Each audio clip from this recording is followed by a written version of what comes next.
Je pense, M. Monsieur le Président, ma fille là-bas, vous savez, a soulevé tellement de questions, vous savez, en très peu de temps. Je ne sais pas si je pourrais leur rendre justice à tous. Mais parlons d'adversaires ou d'ennemis. Vous voyez, vous pouvez prendre ce mot dans le sens où le chrétien l'utilise. Il nous traite de païens. Si vous lisez les livres écrits par votre propre peuple, dites-vous, à quel point les païens sont-ils perdus? Vous savez, les païens veulent dire Kapha. Et qui sont-ils? Tous ceux qui ne sont pas chrétiens sont des païens, des Kapha, nous, des incroyants. Je sais que vous ne nous considéreriez pas comme des incroyants, mais c'est ce que dit votre peuple. Mon ami Jimmy Swaggart, vous savez, j'écoute son discours sur la vidéo, et il dit « Je vous aime tous. Tous. Mais, dit-il, si vous n'acceptez pas Jésus-Christ comme votre sauveur personnel, comme votre Dieu et Seigneur, vous n'êtes pas mon frère. Alors que suis-je? Il a dit, tu n'es pas mon frère. Il répète.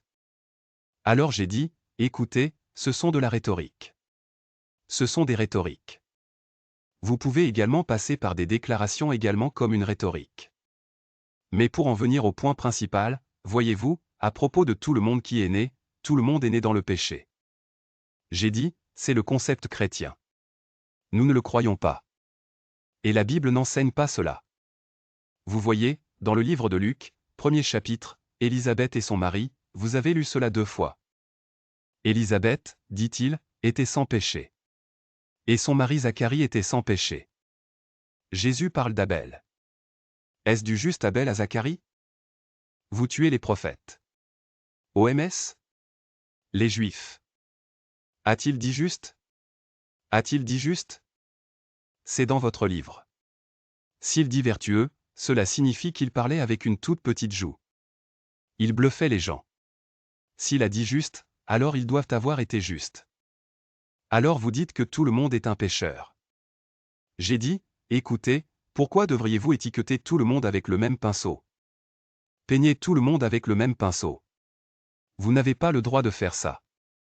Et Dieu Tout-Puissant nous dit dans la Bible, dans le livre de l'Ecclésiaste. Il dit, lui, le Seigneur, avait fait l'homme droit, mais il avait cherché beaucoup d'inventions. Ce sont toutes vos concoctions, vos créations. Il ne t'a pas rendu ainsi. S'il nous a créés comme pécheurs, alors de quel droit a-t-il de s'attendre à ce que nous nous levions et marchions droit? Si je suis né pécheur, je suis chargé d'une magnétite de péché, et il veut s'attendre à ce que je marche droit? Je dis, il est injuste. Il est injuste. Le Dieu qui me charge, tu charges ton petit enfant et dis, allez, redresse-toi, redresse-toi. Vous avez un sac à dos de soldat sur le dos.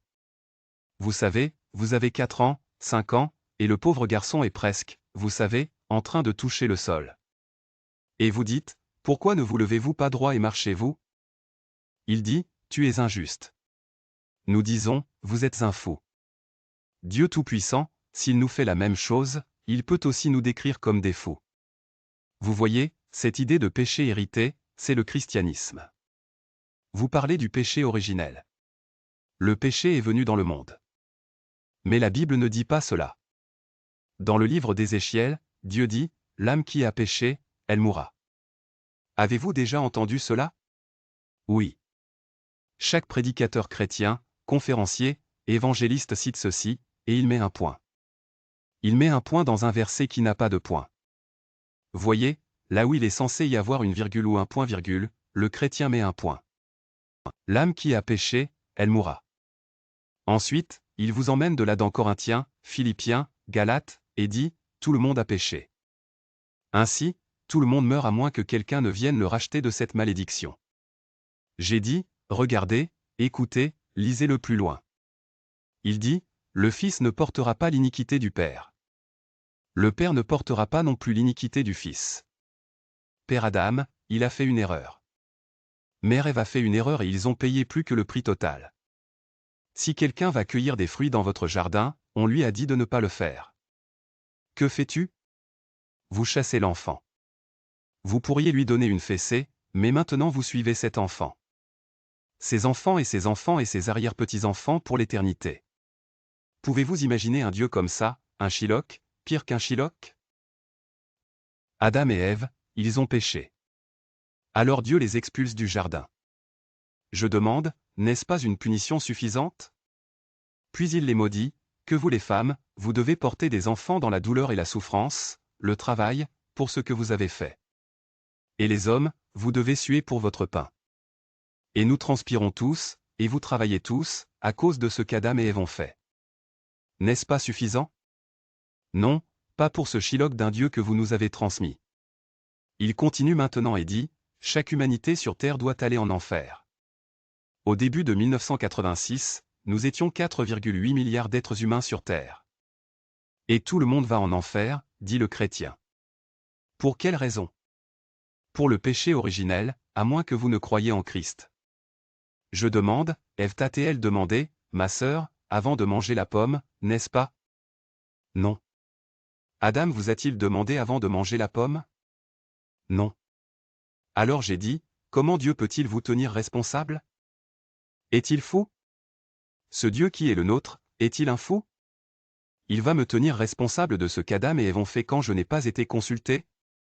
Je ne sais pas si vous avez été consulté par Ève, alors vous avez le droit d'être maudit. Quel genre de Dieu est-ce? Ainsi dit-il, le Père ne portera pas l'iniquité du Fils. La justice du juste sera sur lui. Quelle que soit la bonne chose que fait l'homme bon, il obtient sa récompense. Et la méchanceté du méchant sera sur lui. Mais si le méchant se détourne de tous les péchés qu'il a commis et fait ce qui est licite et juste, il vivra certainement, il ne mourra pas. Lisez-vous cela dans votre Bible? Lisez-vous cela dans votre Bible? Livre d'Ézéchiel, chapitre 20. Mais la justice est aussi un don gratuit que la foi l'est dans la compréhension chrétienne. La justice est un don de Dieu, tout comme la vie éternelle est un don de Dieu. Ainsi, nous n'avons pas la justice par nous-mêmes. Quand vous comparez, ma sœur, regardez, vous voyez que le monde chrétien s'est vraiment effondré, selon Jimmy Swaggart. Selon ses livres, vous devez les lire. Si vous ne les avez pas, vous devez les obtenir. Sur la sodomie, les homosexuels, comprenez ça. Sur la pornographie, obtenez-le.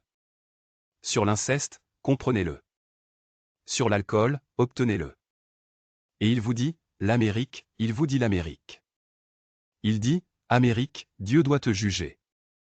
Et s'il ne le fait pas, il devra peut-être s'excuser auprès de Sodome et Gomorrhe pour ce qu'il leur a fait. C'est Jimmy Swaggart qui parle. C'est là que vous êtes allés, après 2000 ans de christianisme. Écoute, tu es sodomite. Ici à New York, vous avez 1 million de femmes de plus que d'hommes. Si chaque homme à New York se marie, il y aura 1 million de femmes qui ne pourront pas se marier. Ouais. Et parmi vos effectifs que vous avez ici, un tiers sont des gays, des sodomites. Un tiers sont des gays. Votre population carcérale, 98% sont des hommes. Et les hommes auront froid aux pieds pour tant de raisons différentes. Pouvez-vous imaginer votre problème? Il y a 7,8 millions de femmes de plus en Amérique que d'hommes. Si chaque homme en Amérique se mariait, il y aurait encore 7,8 millions de personnes qui ne pourraient pas se marier. Et nous savons que chaque homme ne se mariera jamais. Vous le savez pour tant de raisons. Il y a donc environ 20 millions de femmes de plus en Amérique qui ne peuvent pas se marier.